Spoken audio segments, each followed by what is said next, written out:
Welcome to Season 3 of the Sober Motivation Podcast. Join me, Brad, each week as my guests and I share incredible, inspiring, and powerful sobriety stories.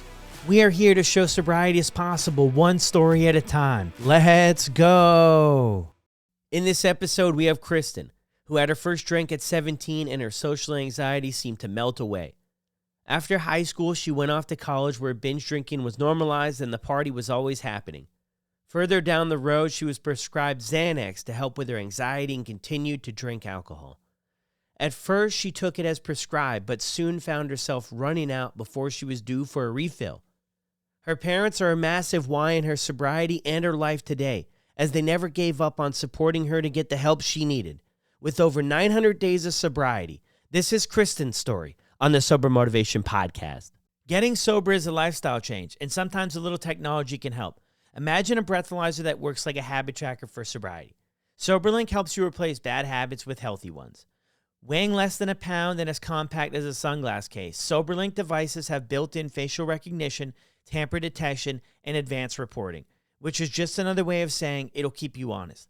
On top of all that, results are sent instantly to loved ones to help you stay accountable. Go after your goals. Visit soberlink.com/recover to sign up and receive $50 off your device today. Welcome back to the show, everyone. Brad here. Thank you so much for your support, your kind words, and everything over on Instagram. Be sure to give me a follow over there at Sober Motivation and let me know what you think of the show. Also, drop a review on Apple and Spotify if you're enjoying the episodes and the stories people are sharing. That way, when new people check out one of the 100 or hundreds of sober podcasts out there, they could see some good reviews and maybe give Sober Motivation a shot. But I had an incredible conversation and very grateful for Kristen to come on and share her story. It involves Xanax, which I feel like we don't talk enough about, and you'll hear more about that in the episode. But I hope you love this one as much as I did. So let's get into it. Welcome back to another episode of the Sober Motivation Podcast. Today we've got my friend Kristen with us. How are you? I'm doing well. How are you?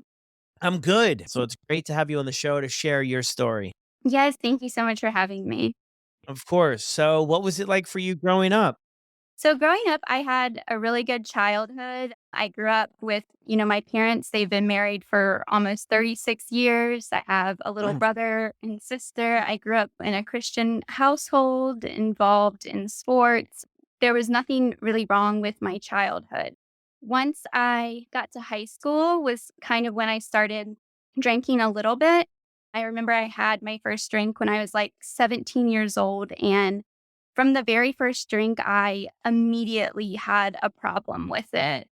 I didn't drink a lot in high school, but it immediately solved a problem for me. So I had really bad social anxiety. And so as soon as I had that first drink, anytime I had alcohol in high school, I would overdrink. Yeah, that's interesting. Was it that it didn't get out of hand because of like a limited supply? Or because I know in high school for me, like it wasn't readily available really for me. I wasn't like well connected with somebody who had an older sibling or something like that. So maybe it took a slow burn there. What about for you? That's how it was for me too, because my Yeah. parents, they didn't really drink alcohol and I wasn't allowed to drink alcohol. So it wasn't really in the house. And then my friend group, we would go to parties sometimes, but we weren't like super into drinking. So it was more whenever I went to a party, that was when I would be exposed to it and I would overdrink there. But I wasn't to the point where I wanted more, I was craving it or anything like that Yeah. yet. Once I got to college is when things got really bad with alcohol. I joined a sorority, and so it was really socially accepted. Binge drinking was very socially accepted. And I mean, we would drink almost every single day. I went to a party school here in Virginia, and it was like drinking every day except for Mondays. I don't know why. That was like our one day to get our life together. And then every other day, it would just be drinking and going to fraternity parties. And even though binge drinking like that was, more accepted in college and others around me as well, noticed I had a problem with alcohol because I would always black out. I would always make huge mistakes. I would always put myself in danger. Like I've woken up sleeping in the middle of the road. I almost got kicked out actually for my drinking. because they had like a 3-strike policy, and I got in trouble once for drinking in my dorm. Then I went to jail for drinking and I got in trouble for that. And I had to like meet with the dean of the school and write like a 7-page paper. And I think I had to do like 4 alcohol classes just to stay like in college. So in college, it was already like a very big problem for me, but there was never anyone that was like, you should stop drinking. It was more of like, you need to drink less. That seems to be the regular conversation at first. It's like everybody's saying, "Get it under control. You gotta figure this out." And I'm Mhm. thinking to myself when I look back, "Well, my goodness, if I figured it out, I wouldn't be sitting in jail right now." Yeah. Like, I would have obviously figured this out. Maybe there's more to it. I'm wondering too, though, you said you first realized that alcohol was a problem or was gonna become a bigger problem for you. Like, what does that look like when you first have those thoughts? Well, at the time, I had no desire to stop drinking. So even though I could kind of tell it was a problem and people were saying, like, your actions, are kind of out of control, I didn't really care because all I cared about was drinking. And so whenever I would do things that were out of character or dangerous, it was more like just laughed about or brushed off because we were Mm, having fun in our yeah, head. And I think because we were in college and that was just the norm to binge drink and do that, that my behavior was bad, but it was just kind of brushed off. And I yeah, think, especially a lot of stuff I would do, sometimes it would be kind of funny. And so it would just kind of encourage the behavior more in my head, just wanting to be this party girl. And that was really all I cared about was a social scene. And yeah, so even when I thought it was a problem, I just really didn't care when people told me to stop. And maybe for a day, I would be like, oh my gosh, my actions are really bad. I need to drink less. I mean, by like the next night, I would already forget that and just do the yeah. same thing over again. Yeah. Even at that age too, when I was in college and stuff, yeah, it was almost celebrated. Not everything, but almost some of the madness was just celebrated and people were like, "Man, it was a mad guy last night. It was crazy." Like people loved it. And Yeah. for me, I was looking to belong places and looking to fit in and looking for people's approval.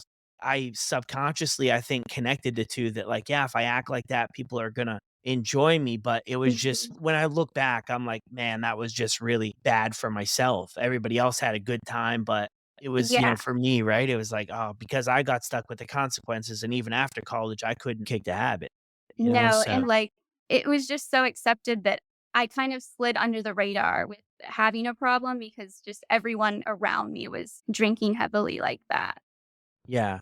Way off topic here while we're on this, I'm thinking of this. Like, do you think that there's something even bigger to this in our cultures have a hard time connecting with each other without getting into the alcohol? I'm just thinking of like, we go for this great opportunity off to college, and this story, it's rinse and repeat for so many people about connecting with everybody else with drinking. And then it's like, man, I can't help but think, where did we go wrong here that our young people and when we were young people, it was hard for us to get connected and be part of a community without drinking alcohol, you Drinking, know? yeah. When it's instilled into us at such a young age, that's where we really feel like we need it because we get so used to doing that same like, whenever we go to a social situation, we have the alcohol, so then we repetitively do that, and we just get in our heads we need it to function. In college, it was more of just I was always being in a social setting, and that's how I would drink. But then once I graduated, I did graduate somehow. Once Yeah, I graduated and entered into the corporate world, that's when things got a lot worse, and my relationship with alcohol really changed, where it started more of me drinking alone and isolating. Because the whole time throughout college, I had kind of thought I had solved my anxiety because I had been masking it with alcohol all the time. And so I didn't really think about my anxiety during college. And then once I got out and had, to go to work, and I obviously couldn't drink at work, my anxiety just skyrocketed so bad. I was so insecure in the workplace and just felt like I wasn't going to be smart enough or good enough. And I would just have this like debilitating anxiety that I was going to mess up or I was going to get fired. And I just turned to alcohol even more. As soon as I got off work, I would go to the store, buy a bottle of wine, and go home and drink it by myself to just kind of try to calm down and just numb out the day, numb out that I was having this anxiety and that that was my current reality. And I mean, I did that for years and I have no idea how I did it because I would do it multiple times a week. I would wake up so hungover, like throwing up, but I was very high functioning. I would still always show up to work. And, on the outside looking in, I did try to make things look perfect. I would still show up to work. I would try to look professional. I owned a home. I was trying to be involved in church as much as I could. And I just tried to make things look perfect on the outside, but I was really, really struggling with this all the time. And I just somehow managed it for years without, people who didn't really know me well, knowing that it was going on the way it was. I doubt people in my workplace really thought that was going on because I just put on such a front. And I kind of felt like when I would go to work, I would have to put on this performance because I would be so hungover. But I kind of was like, okay, I'm doing this to myself. So my punishment is I have to show up to work every day and try to be my best self. And the whole day I would just be waiting for the day to be over just to go home and like order greasy food and get back into bed and do the same thing all over again. I feel like at the time, my close friends and my family knew that it was wine that I just really, really was struggling with. And, it was kind of the conversation of you need to drink less. Why are you drinking this much wine? And again, I would black out a lot and make mistakes. And, I didn't like that people were calling me out on my actions. And so that's when I really distanced myself from people and started really just isolating because I was like, well, if I black out or make a mistake, I'll just be by myself and no one will know. And so that's when it kind of switched. It had already switched to isolation, but that's when it really was like, okay, I can't really drink around people because they're going to tell me to stop, or I'm just going to do something that I'll regret and people are going to say something to me. Yeah. How old were you when that switch took place? So that was probably when I was from age like 24 up until like 30. I mean, I would still go out with friends sometimes, but that was when I really preferred to drink alone. Yeah. It's interesting how that shift takes place though, right? Because you have Yeah. college, the party scene, connecting with other people, building community, socializing, and then it shifts, right, to by ourselves. Mhm. Yeah. Probably during where Xanax came in, I had been, working with my doctor for a long time, just trying to take the SSRIs, like the generalized anxiety medicines. I think I probably tried every single one and just Yeah. nothing was working because when I have anxiety, it's like panic. I would have like these panic attacks where my heart would be racing and I'd be shaking and breaking out in hives and sweating so bad. And like this was happening in the workplace. And I was just so embarrassed that I couldn't control the symptoms. And I just became really, really desperate where I was willing to do anything to try to get this anxiety under control. And my doctor, it was like a last resort, was just like, let's try Xanax. She did, Mhm. warn me that it was addictive and to only take it this many times a week as prescribed or Mm. if I was having a panic attack. And I immediately thought that I had like found this magic pill, this magic solution when I took it because I felt like it took away all of the anxiety that I was feeling. It made me more outgoing. I felt like it made me perform at work better. And so at the time, I just thought I was just doing something innocent to solve my anxiety. But now I can see where from the very minute I took it, I was obsessed with it because it gave me that relief and it almost made me into the person I wanted to be, like not scared to be in social situations, not stressing about work. And so I immediately just kind of became obsessed with it. But I took it as prescribed for probably like, I think 6 or more months. I didn't abuse it. And that's when I thought it was helping, where I was like, okay, my anxiety is calming down at work and I feel like it's going well. But then I started having more anxiety with other stuff going on at work. And it was just like the perfect storm because I had that prescription with me. And so the more anxiety I started feeling, I knew that was going to solve it. So I started taking it more and more. And I found myself wanting more and more. And even when I was on a really low dosage, I remember one weekend I started feeling really sick and I didn't know what was going on. And I kept going to different doctors trying to figure it out. And then I finally realized it on my own. I was like, oh, I'm going through like some type of withdrawal, like, without the medicine. And it scared me, but I was just still feeling so desperate and hopeless because of the anxiety that I just totally ignored that red flag. And I started taking it more, like 5 to 6 times a week. As time went on, I kept increasing the dosage and needing more, trying to get, that same feeling. And I couldn't get it by year 2. I couldn't get that same feeling. And so I just continued to take more and more. And it completely changed me as a person. My whole demeanor, my mood, my family, they could like always tell when I was on it. And I kept it a secret for a while that I was abusing it until like other people started to really notice my personality changing. Yeah. And are you still drinking throughout this Yes. time here too? Yeah. So it was really dangerous. I was still drinking so much wine, and I actually started increasing how much wine I was drinking because at first I had to slow down a little because my hangovers were getting so bad as I was getting older. And then I realized that the Xanax kind of cured my hangover. And so it kind of gave me permission. Oh, I know now if I drink a bottle or more of wine, I'll just take my Xanax in the morning and the hangover will go away. I would still eat, but I would wait until way later in the day to eat so that, in the morning, the Xanax could hit me even harder. Not that I needed any more Xanax. So basically, I would take the Xanax during the day for work. And then at night, that's when I would drink wine. It just got to a point where I started running out of my prescription like Hmm. weeks early before I could get it. And I just became obsessed with counting the pills, planning my work days around the pills. I would cancel stuff if I ran out. I was kind of that girl calling the pharmacy, trying to get my prescription early, trying to say that I was going on vacation and I needed it early, or I would call my doctor in a panic.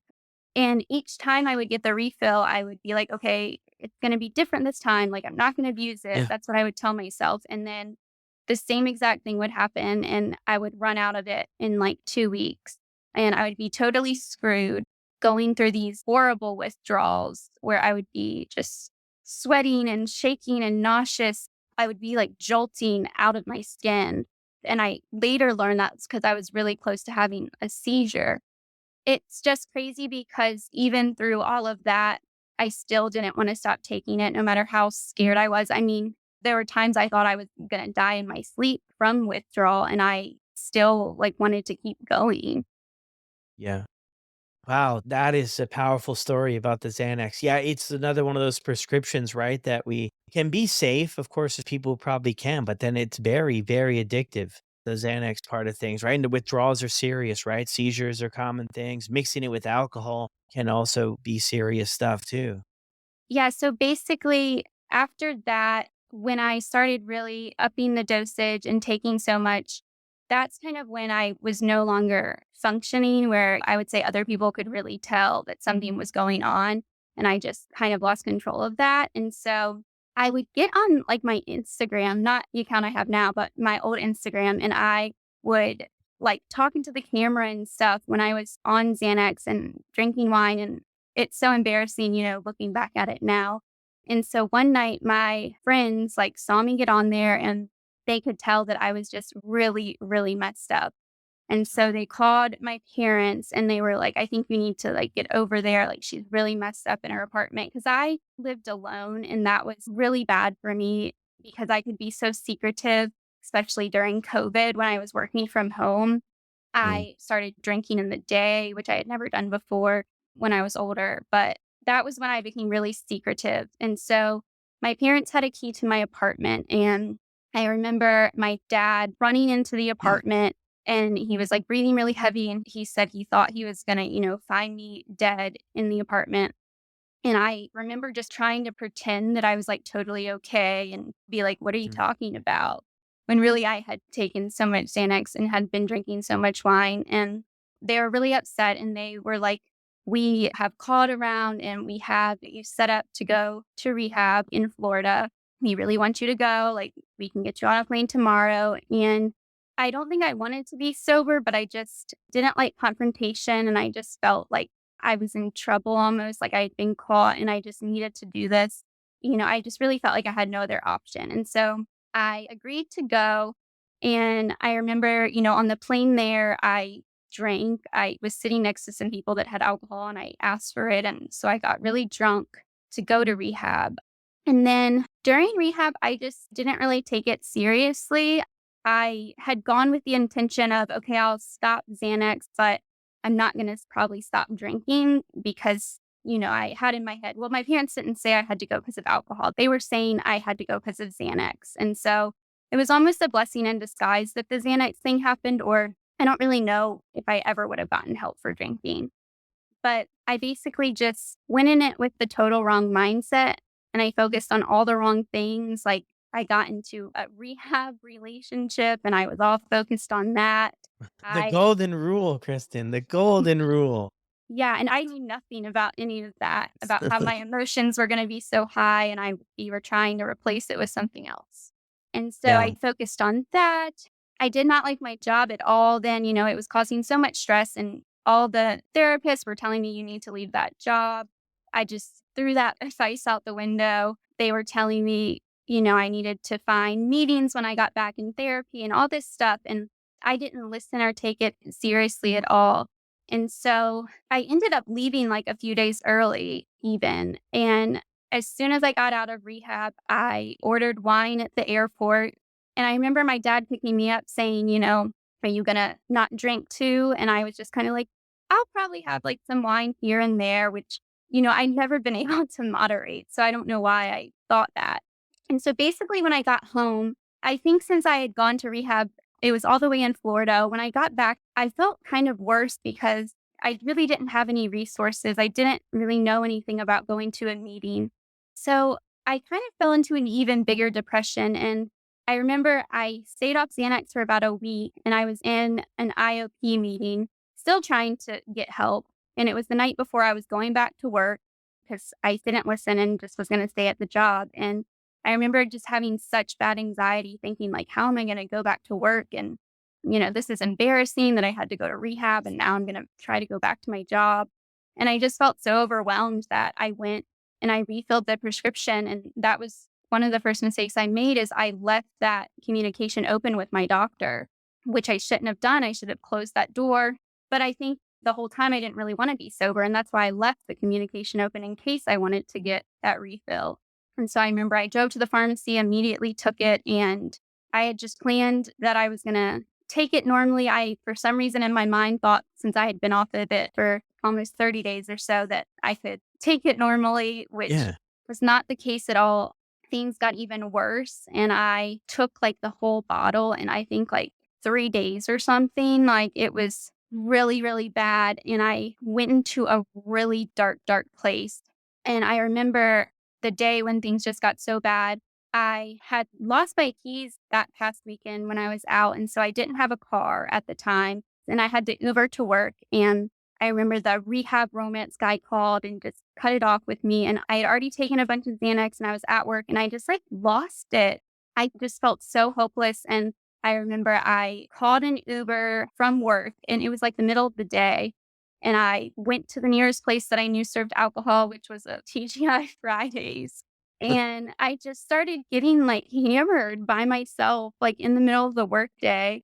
And so I just stayed there for hours and nobody knew where I was. I didn't know at the time my parents were calling my work and asking, where is Kristen? Because they knew all this was going on. So they knew that like I was not in the right state of mind or anything. And so they were really concerned. And I remember I just walked out of the TGI Fridays and I had no car. And these two men pulled up and they were like, hey, do you need a ride? And I was just like, yeah, sure. And the scary thing is, this is stuff that I used to do all the time, like putting myself in danger like this. Like, this was not anything new. And so I just got in the car with them. And I remember they gave me alcohol. They gave me some pill that they said was like Molly or something. And I took that on top of all the Xanax and drinking I'd already done. I'm so lucky that nothing bad happened to me during this entire decade that I put myself in dangerous situations like this. But yeah, I truly like didn't care what happened to me. And so I remember they drove me home, and I didn't know at the time that my parents had like contacted the police, and the police had came to my apartment and gotten on a ladder to like check if I was in the apartment. And so I didn't know that my parents were looking for me with the police. I guess the police told my parents, we can go look around these areas. But for some reason, my mom, she said she just had a gut feeling that her and my dad should stay and wait like 10 minutes longer. And so I came in this car and we were about to get out. And my mom said that she like saw that car and I guess it kind of stood out. And so she was like, I think there's a girl in the back of that car. And so right when we were getting out, my parents pulled up and like got me. And I feel like it was just such a God moment because I don't know really what would have happened. And so my parents were really upset. I remember we went back to the house and they told me that I was going to go live in a recovery house here in Richmond. The next day, they were going to take me. My mom, she would always have to hide her wine if I had come over, which is awful. And so I remember I somehow found where she hid the wine. And once they went to bed, I like drank a ton of wine and I was just so hopeless and depressed and sad. Then we went to the recovery house the next day, and I had taken like a bunch of gabapentin because that's all I had that I had gotten in rehab. And so I was like messed up when I went to the recovery house and checked in, but recovery house saved my life. I lived with it was like 10 or 12 other women, and it was really the discipline and structure that I needed to get sober. Just we would work on ourselves every day, and I had a recovery coach. I had a therapist that specialized in addiction. They would take us to Narcotics Anonymous meetings every day, which really, really, I think saved my life. Just hearing all those messages of hope because I had never known anybody else going through the same thing as I was. And so it just really inspired me. And then being able to have these connections with all these women going through the same thing, it was the first time that I really wanted to be sober for myself. Wow. Incredible journey there to get to this place, recovery home. Your parents, by the way, in case mom listens, I mean, we got to give them a shout out. It seems like they Yeah. were really behind you and beside you on this journey to get you help with different interventions. In Yeah. some of them, you might not have been as interested in as other Yeah. ones, but how do they bring that idea to you and you're so willing, in a sense, to go? I mean, I imagine things had just gotten that bad, but to go to a recovery home to make a commitment like that just kind of overnight, yeah, it seems like that's a big choice. How was that for you to make that? Actually, I'm gonna get emotional. So my parents, they've always been just my rock. They mean like more than anything to me. And kind of like when I was going through my Xanax addiction, it made me become really suicidal. And I would think about not being here and suicide a lot. And the whole time, like my mind would be like, I could never do that to my parents. I could never do that to my parents. And I was like, I'd rather suffer than them ever suffer. And so that's kind of what I think always kept me wanting to keep going, just how much I love them. And so when they gave me advice and were willing to do all this for me, I just listened. I trusted them and just listened to, anything they would say. And I knew they just wanted me to get better. And the main part of my why, my biggest inspiration to stay sober, because, once I got sober, I had a lot of guilt after just of things I had done in addiction that were totally out of character, stuff I never would have done. And then just the guilt of what I put them through. And I just couldn't believe I put them through that pain, just like publicly and emotionally. And so I remember saying to my dad, like, how am I ever going to pay you back for all of this? And he said to me, just stay sober. You don't have to pay me back a dime. Just stay sober. That's all you have to do. And it's my why. And it just keeps me going. Like, whenever I am having anxiety or having a hard day, yeah, it just keeps me going. And, a lot of people ask me how I stay sober. And a part of it is having a why strong enough to make you want to stay sober and make, really difficult times. You have to keep that in the forefront of your mind. I'm so lucky that I have them and that they were willing not to give up and do all that research and do anything they could to help me get sober. You almost had me in tears there for a second. Sorry. No, it's okay. I think it's great, because to let people know who have helped us throughout the journey, I think is so important because a lot of us have had people in our corner. If the roles were reversed, who knows if we would do the same? It's that hard, right? It's that Yeah. hard to stick by somebody Yeah. as they go down, especially like children, like for my folks too, they were there for me. They made really, really hard decisions. They spent a lot of money. My grandfather, before he passed away, used to call me the $1 million man with all the interventions and rehabs and, everything. It wasn't quite that much, but they make a big sacrifice. So I definitely think that that's so important to keep that in mind that people made a sacrifice for us to get here. And now I kind of look at it like, maybe now it's my turn to do that. When the Yeah. days get tough and when things just don't line up, we just got to stick with it. So No. where do you go from there? So you have that great experience at the sober living home. How long do you live there for? And then where do you go after?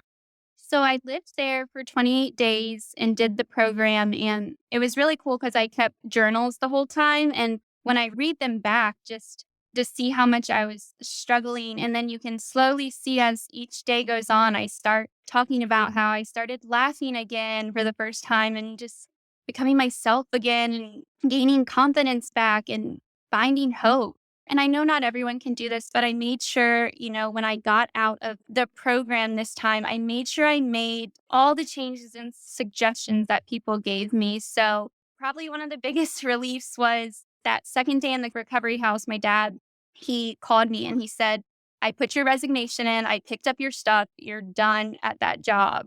And that was like the biggest relief for me because it wasn't causing everything, but it was causing a lot of extra stress. And so that was the first big thing. I left an environment that was not good for me. And then for 6 months, I really slowed down. I got just a part time job for that first 6 months that was kind of low stress for me. And I really just focused on myself. All I did was go to work, go to therapy, go to meetings, and just stayed sober. Those are my only goals for the day. And I think going to meetings is what really, really helped me. I know they're not for everyone, but for me, I just needed that in person connection and that accountability. And so in you're supposed to do 90 meetings in 90 days. And so I went to a meeting every single day. I stayed connected in community. I stayed connected with all of the women in the recovery house. Well, most of them. And I would pick up people and take them to meetings. And it just kept me sober. Anytime I was struggling with something, I would bring it up in a meeting or I would tell one of my sober friends and I would just get through it. And I just started seeing all these miracles started to happen. I got a job that I always wanted. I got into my first healthy relationship. My finances got better. My mental and physical health started getting better. Just all these blessings that everyone in meetings kept telling me, wait, don't give up. Just keep staying sober and the miracles will happen. And they were right. All these miracles started happening. And it just kept me wanting to move forward. And I just felt like myself again. I think for the first time since I was like 16 years old, where I wasn't relying on a substance anymore. And I just felt like I was myself again. Yeah. Isn't that such a great moment Yes, when it's you're truly the best feeling. And as I kept staying sober and more miracles started happening, I just wanted to help other people because I felt so alone in addiction. I didn't want anyone to ever feel, the way I did, not really knowing anybody else. And so I just wanted to help others as well along the way. yeah, and you're doing exactly that. I'm wondering here about how are you doing with anxiety now? So I still struggle with anxiety now. It kind of ebbs and flows depending on what's going on in my life. Recently it's spiked up again, but that's because I'm finally starting to heal. Like I've finally gotten into the right type of therapy. I'm doing exposure therapy where you pretty much are trying to evoke anxiety and learn to sit in it. And it's really hard. Like I think it's as hard as it was to get sober to do. And so right now my anxiety is spiked because I'm continuously doing these things that scare me. But the really cool thing is I've been tackling everything one by one and it's working. Like some things that used to terrify me, I don't even like get stressed about anymore. I'm just so grateful because if I was still drinking, I never would have even tried to find the right type of therapy and even tried to work on this. And it's hard, but just like sobriety, I know that it's going to be worth it. And as I keep learning, I just feel like I can cope better and better without a substance. Yeah. Oh, that's great to hear. Yeah, that's so good to hear that that's something that you're still working on and you're still learning more about. That's probably the top question I get asked is how are you managing your anxiety? And it just made me realize like, wow, so many of us are having anxiety and we used substances to cover it up. And now we're just kind of like, how do I sit in this? And I think really learning that it's okay to have anxiety. It's okay to get nervous for stuff. Like everybody gets nervous, but just learning to sit in that and know that it's not going to kill you. Like you're going to get through the feelings is what really works as you keep repetitively doing it. You'll find yourself becoming less and less anxious. Yeah. Oh, that's incredible. So it's been over 900 days. I don't want to say the number I've got written down here. I don't want to be wrong, but it's been how many days for you on this journey? I use my Sober Buddy app. I love 929. I saw you posted 6 days ago, 923. So I added six that. Okay, you're to make right. 929. So I think we're close, which is incredible. Did you ever think this was possible for you? No, like seriously, when my mom would ask me, like, how are you ever going to have children if you keep staying on this Xanax and all this stuff? I just thought I was going to be on Xanax and drinking forever. Like, I never in a million years thought that I would be someone who could be sober. And that's why I'm just like, it really is possible for anybody, but it takes getting it out of your system to learn new coping skills and learn that you can live without it. And I think people get so stuck on thinking what their life, how will they cope with this? When you start to learn and you realize how much better life is without it. Well, yeah, I mean, it frees up so much extra time. Like, we have a lot of extra time when we're not thinking or obsessing constantly about the next drink or the next pill and then when that's gonna run out, because I can relate to a lot of the stuff you're saying. I was on opiates, painkillers for a while, and it was that same cycle in a sense. I mean, different substances, but the same thing, right? You build up a tolerance, you need more, you need this, you need that, you go through withdrawals. It's a full-time job, you know? So Mhm. when you're able to kinda stop that, but I agree with you too, you gotta get a little bit of separation between you and whatever it is you're doing, whether it's drinking, Xanax, or other stuff, because you need a little bit of clarity in your life, and it's really hard when you're right next to the bear. The bear is very, very scary, but if you distance yourself, if you're looking at a bear from a mile away, it's not as scary. So, thank you so much for joining on for the show. Is there anything else that you'd like to say before we finish up?